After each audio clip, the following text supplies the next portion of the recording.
Christians outside of Palestine for a very, very, very long time, and the apostles utilized it as well.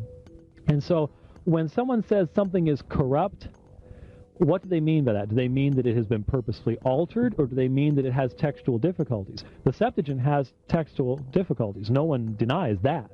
Okay. But does that mean that the Septuagint has been purposefully corrupted? That's the big difference between the two.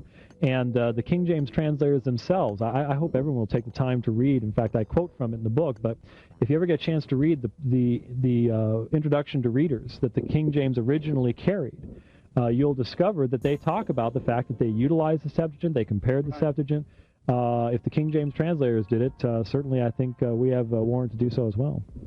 Okay. So my response to the person would be, what does he mean by it being corrupt? Corrupt.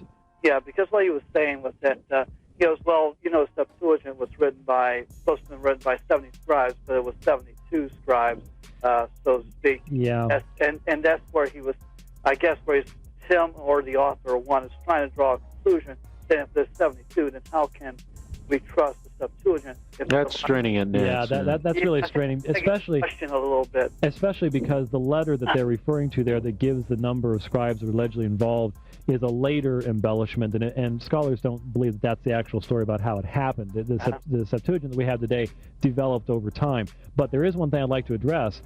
Peter Ruckman and Samuel Gipp actually teach their people, they're very extreme King James only advocates, that there was no Septuagint at the time of Christ, that Origen made it up, despite the fact that we have fragments of the Septuagint that exist before Origen, but there was no Septuagint, and why does it read the same as many of the passages in the New Testament? Pure coincidence, according to them. Okay. We'll leave it at that, Ken. One more. I have just one more question. I'm sorry to take up another time, but quickly. He passed this one too. Matthew chapter 5, verse 22, I think it is. Sermon on the Mount. Yep. Yeah, he says, in the King James, yes, is angry with a brother for without cause. Without cause. Judgment.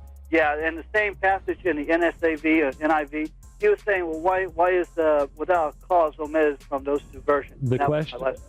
Okay, thank you very much. The question, and let me lay it out. The King James version, Matthew 5:22. But I say unto you that whosoever is angry with his brother without a cause shall be in danger of the judgment. The NIV at the same place, but I tell you that anyone who is angry with his brother will be subject to judgment. The phrase without cause is not found. And again, notice how it's always presented. It's deleted. What does that do? That makes the King James the standard. The issue is the Greek reading the best Greek reading? And when scholars look at things like that, they not only look at the manuscript evidence, but they also ask the question, would this passage have caused a problem to a scribe? And the simple blanket condemnation, whoever's angry with his brother is subject to the judgment, is a very, very strong statement, especially in the light of the fact that the Lord Jesus was angry, was he not? Mm-hmm. And so the tendency on the part of later scribes is always toward orthodoxy. It's trying to smooth things out, trying to take care of alleged contradictions, when most of the time the scribe just simply isn't really understanding what's going on. In context, we understand what Jesus is talking about. We understand that this does not contradict Jesus being angry with righteous indignation. But what later scribes are trying to do is to try to sort of help us out with that. And so it's not a matter of they're deleting something and trying to make Jesus a liar or something like that. The question is, what did Matthew write? What reading best explains the others? That's the question. And that's why it's very important for us to understand the concept of conflation. Now, that is a sort of a technical term. Explain it for our listeners. Conflation is where, and we have many examples of this. You call it the fuller text, actually. The fuller text, yeah. where the scribes, if, for example, they had two manuscripts in front of them, and one had one thing and one had the other, their natural tendency was to keep both of them. And so the text would become larger because they're afraid to lose either one. And frequently you couldn't go back and ask the guy who had copied this manuscript before, what do you mean by this? Why did you put this here?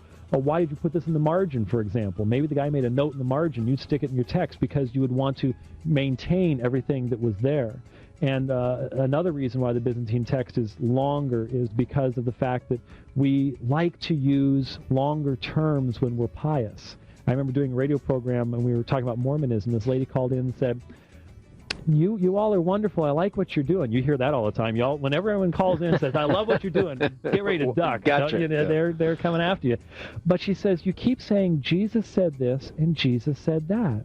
What you need to say is, the Lord Jesus Christ said this. And she was a nice Christian lady. She meant it quite seriously.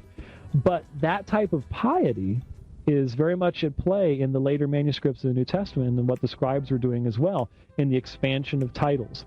And it gets to, actually, in some places, it gets absurd. You have, I noticed across the way there, Metzger's work on the New Testament.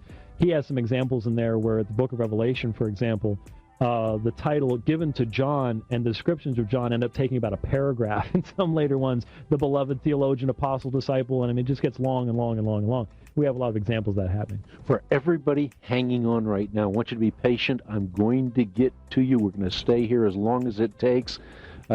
This is a fascinating subject, and again, I highly recommend that everybody get a hold of the book, King James Only Controversy by James White. Now, we talk about the word controversy, and Walter Martin was famous for saying, controversy for the sake of controversy is sin, controversy for the sake of the truth is a divine command. I think that this is controversy for the sake of the truth. There are people on the other side of the coin, however, who have really taken shots, not only at you, but also at me, Gil Ripplinger, Tex Mars, and others, who have basically branded us children of the devil. Most definitely, and that is really the motivation. If anyone wants to ask a question, James White, why did you write this book?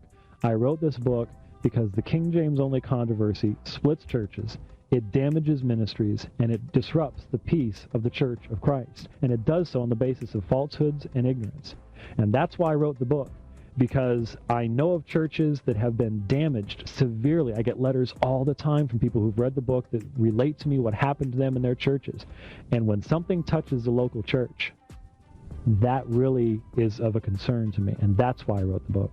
I appreciate that. And of course, the local church is the God-ordained means for evangelism. That's where we worship God in spirit and in truth. And that's where we have fellowship with one another. And that's where we're equipped to go out and reach a lost and searching world. This is one of the tools that I want to put in your hands so that you will become an equipped Christian, always ready to give an answer, a reason for the hope that lies within you with gentleness and with respect. I want you to equip yourself. The time will come where someone's going to ask you a question whereby you're going to have to demonstrate that the Bible's divine rather than human in origin. Let me say that this book will really help you in that process.